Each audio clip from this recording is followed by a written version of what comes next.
Sorry, অনেকক্ষণ দেরি করে ফেললাম। না, ওই বিদেশে যাচ্ছি না, এজেন্সি থেকে ফোন দিচ্ছিল, কিছু ফর্মালিটিস ছিল, ওগুলো কমপ্লিট করতে করতে একটু দেরি হয়ে গেছে।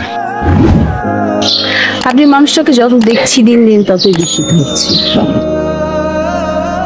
দেখেন, আমার বাহিরটা দেখে বা আমার অবস্থান দেখে আমাকে জাজ করবেন না।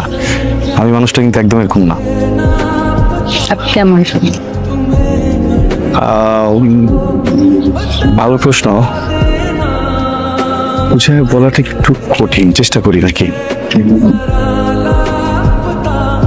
এই শহরে অসংখ্য বসন্ত আছে, কৃষ্ণচূড়ার রঙে পুরো আকাশ ঢেকে যায়, কদম ফোটে, ঝরেও পড়ে, কিন্তু এই পুরো ব্যাপারটার সাথে আমার দূর দূর পর্যন্ত কোনো সম্পর্ক নেই।